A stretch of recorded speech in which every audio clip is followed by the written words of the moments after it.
Lepas piket nih, badan capek, jiwa rapuh, dompet sekarat. Tapi saya berpikir, hei, saya masih punya sapu. Karena sebagai warga negara yang baik, saya sadar sebelum bersih-bersih korupsi, bersih-bersih rumah dulu dong. Jadi, ceritanya saya baru kelar piket.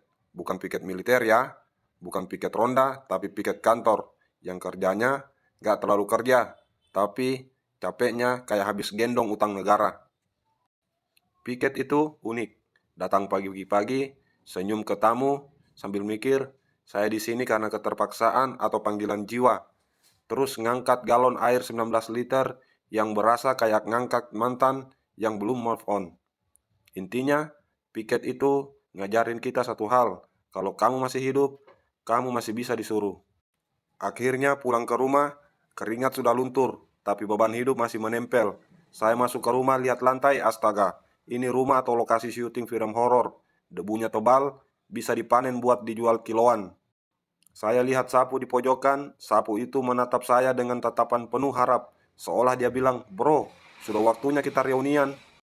Dan saya dengan sisa-sisa tenaga menggenggam-genggam sapu seperti Thor menggenggam Mjolnir.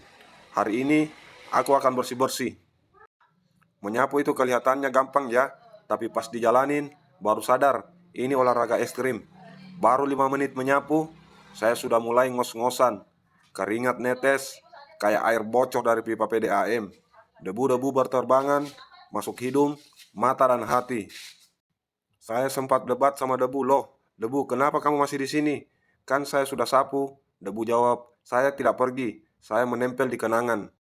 Bahkan ada kecoak lewat, dia berhenti ngelihat saya, terus balik arah. Mungkin dia mikir, wah, ini orang gila lagi stres, jangan diganggu. Tapi di tengah kelelahan, saya mulai merenung. Sapu itu filosofis banget. Sapu itu kerja terus, gak pernah mengeluh. Gagangnya lurus, walau hidupnya penuh liku-liku. Ujung-ujungnya nempel juga yang dipuji-puji. Tapi sapu tidak pernah marah, dia cuma diam di pojok kayak orang sabar yang udah dilukai, tapi masih setia menunggu, minta maaf, duluan.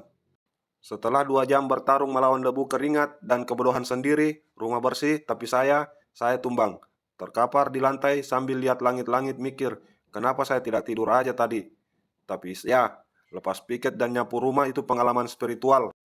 Dari yang awalnya niat bersih-bersih, berakhir dengan tidur siang sampai maghrib. Jadi intinya, lepas piket, saya sempatkan diri untuk menyapu di rumah, dan sapu kembali menyatukan saya dengan Tuhan.